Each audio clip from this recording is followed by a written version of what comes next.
The question is, what's next for Supercell's action RPG title MOCO? Yesterday I put out this video giving you guys an inside look because I was able to playtest the most recent version of MOCO.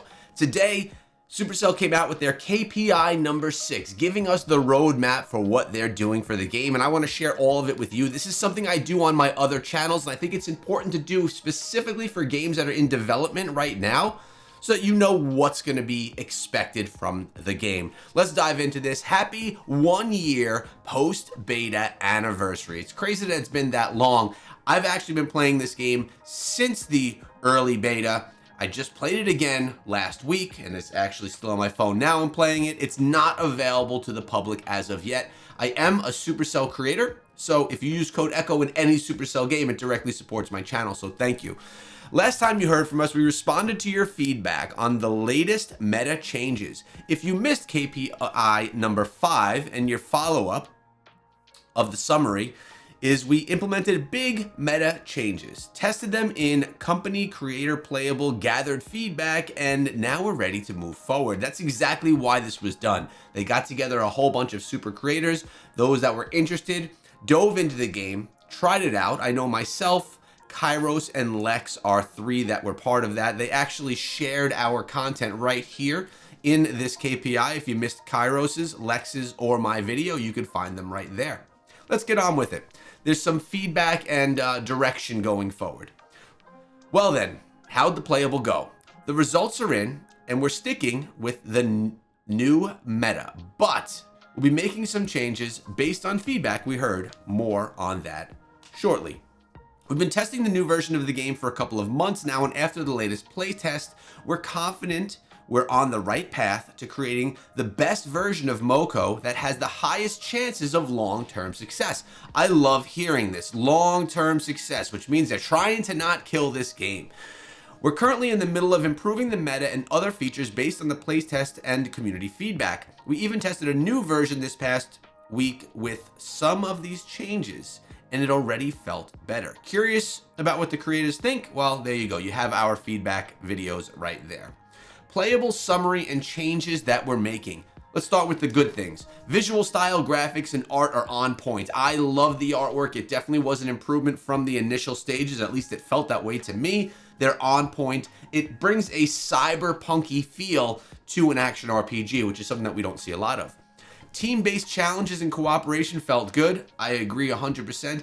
Action RPG style games you want to play with others, or at least have that ability, and that is here inside of MOCO. Music and sound are on point. Definitely has a great feel. The gameplay mechanics are smooth. Combat, progression, builds, variety. Absolutely love how you could build out your characters. I did speak about that in my video. Go take a look if you want more details on that. And the core gameplay is fun. Open world hunting, chaos rifts, and boss battles. And I would completely agree with all of those things. Top feedback and our plan to tackle it. Lack of player agency. We're adding more gear chests so players can choose upgrades more often and offering more options with each gear chest. We'll keep working to find the right balance between agency and randomness while ensuring the game stays accessible to the wide audience. We've already tested some of these improvements and it feels better. In this genre, if you're a Supercell player, maybe you never have played action RPGs before, but a lot of this type of game is about game progression and character progression, which has to do with your gear and your weapons. This is done in a very casual way inside of MOCO, but it also feels really good at the same time. Too much, people are saying there's too much repetitive gameplay. Again, this is kind of another feature of action RPGs. I find myself grinding for hours in Diablo doing the same dungeon over and over, just trying to find that piece of gear, but it looks like some people may not be used to this gameplay style. We're working on injecting excitement into open worlds with more frequent and varied in-game events layered on top of the core content. Things like environmental effects, new mini missions, unique chaos rifts, and more. We're also adding new chaos rift variations like boss hunts, where you and other hunters chase a boss around the map, and a defense arena mode where you can defend your van, yes, like a beep beep van, from waves of chaos monsters. It's kind of like a horde mode. I love those ideas and I can't wait to see them come into play. Lack of meaningful rewards and progression. You see, I don't agree with this one. I didn't feel that the rewards were meaningless, and I didn't feel that the progression was meaningless as well. Again, this could be another feel of maybe from people that don't typically play action RPGs. I actually thought that it felt quite nice, but let's see what they say. We're revamping the leveling experience to ensure progression feels great at every level. Improvements include making some gears and world map unlocks to level-based, introducing a rested system that multiplies your monster XP gains at the start of each day before tapering off, and clarifying gear power progression. All right, so basically what they're saying is at the beginning of the day, you'll be able to get more rewards, and as you go through those rewards, you'll get less throughout the day. Fair enough. Lacking end game goals and engagement. We're improving the end game elite hunter mode and exploring some small permanent progress that'll carry over chapter to chapter. Elite hunters will be able to access new versions of familiar open world maps, but with tougher chaos monsters that'll challenge even the highest ranked players. I welcome this as well. I really do like how the gameplay works inside of this game, how there's different challenges that you need to complete from each of the stages. I really do think that it's in a fairly good place, better than many action RPGs that we play on mobile at this point in time, so I think we're already ahead of the game. We being MOCO. All right, what about monetization? Interesting question here, because typically mobile variations of action RPGs are heavily pay-to-win games. I bet you that Supercell kind of finds a way to skate this and make it just similar to their typical other games. We want to clarify some questions that have been floating around regarding how monetization will work in MOCO and how it ties into the new meta. Our goal is to stick to cosmetic only monetization. That's huge. We really want this to work, and in order for us to succeed, MOCO needs to appeal a broad audience and be accessible to players unfamiliar with the genre. This is why we're so keen on finding the right balance between simplicity and player agency, especially if in systems like the new meta. We want it to be fun and deep, but also accessible for players to enjoy without always needing long tactical play sessions. So with that in mind, being accessible is a critical part of the game's success. If we're able to attract a large player base, the cosmetic only monetization has a shot at working. I have a lot of context here. Now, I play Diablo Immortal, heavy pay to win game. People spend hundreds of thousands of dollars inside of the game on one account. And with a small player base, not saying that they have it, but if MOCO, let's say, had a smaller player base, cosmetics only would not be enough to support the development of the game. And what would happen is, if cosmetics only were the only monetization method and the player base was small, the Supercell team wouldn't have the funds to continuously develop and update the game over time. They need a way to pay their staff, and they need a way to make profit.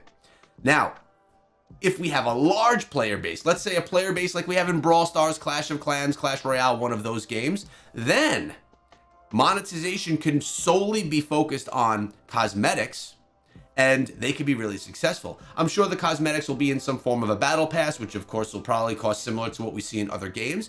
And I'm sure the models we see in existing titles are going to kind of peek their heads out here inside of MOCO as well. But I absolutely love the idea of it being cosmetic only, so that you can't pay for power, because paying for power in action RPGs really does change the gameplay. We'll see how it rolls out. Crossing my fingers that the player base is large enough to support the development of MOCO ongoing, and it could only be a cosmetic only monetization method. I applaud Supercell for that. That is actually a breath of fresh air. Hunter versus hunter. Hunting's more fun with friends, especially when there's the ones that you're hunting. PvP is being designed for a fun and fair experience, and this is where paying for power would come into play. If I could spend $100 in the game and make my character stronger than yours, that is extremely pay to win, and they're trying to avoid that with the cosmetics. Sorry, I backtracked there. PvP modes will have different level caps based on when you unlock them. The first mode will be unlocked and capped at level 14, and the second at level 30, with later modes having higher caps. Gears are capped to the specific PvP mode level cap, meaning you can only use gears that are unlocked up to that level. I'll give you a little visual here.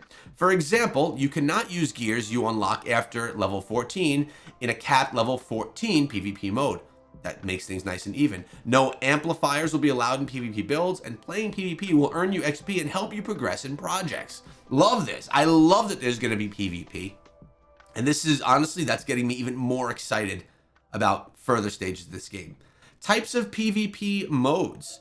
The Lone Stranger, which is free for all. I mean, come on. We have some shooter players in here, like Halo, Call of Duty. You guys are here, right? You know, free for all. 20 hunters have 3 minutes to hunt as many chaos monsters as possible and collect their shards. The bigger the monster, the more shards it'll drop. The beauty of it all, you can hunt other players to steal some of their shards. Drop rates double in the final minute, and the hunter with the most shards wins. So this is kind of like, actually it kind of feels like Squad Busters a little bit. I know it's not like Squad Busters, but you can hunt the PvE, everything around you, and then you can hunt other hunters to steal their their shards. It sounds actually very much like Squad Busters. That'll be fun in an action RPG format. And as you can see, it's all laid out right here what that'll look like. Lone Ranger.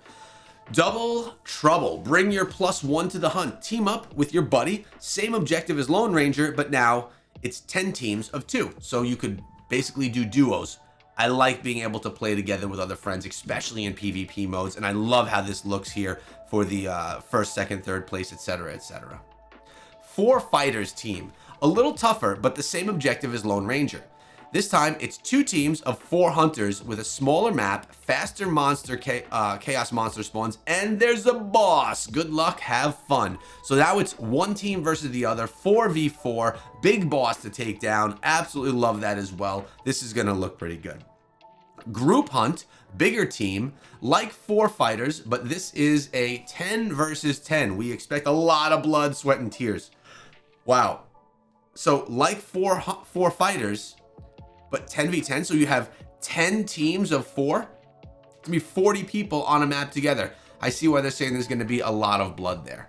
Closing thoughts and Zillow promotion. Let's get that out of there. Closing thoughts. We originally planned a small scale community PvP test, but we're confident that the next development cycle will be the last before letting you experience MOCO firsthand. Instead of testing specific features like PvP, we believe it's best to gather raw feedback from the community and continue developing MOCO together. Expect an invite to try MOCO and share your thoughts sometimes in Q1 of 2025. We're hard at work and hope you can enjoy what's coming soon. The MOCO team. I love this.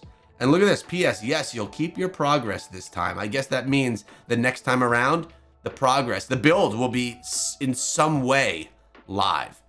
MOCO is coming in Q1 of 2025. This is very exciting. The game is a great action RPG that brings you into a universe new to Supercell, which is going to be very exciting for many players. I urge you guys again to consider using code ECHO when you buy anything in any Supercell game. As a Supercell creator, that helps keep the channel alive, and I myself am so excited to play MOCO with all of you.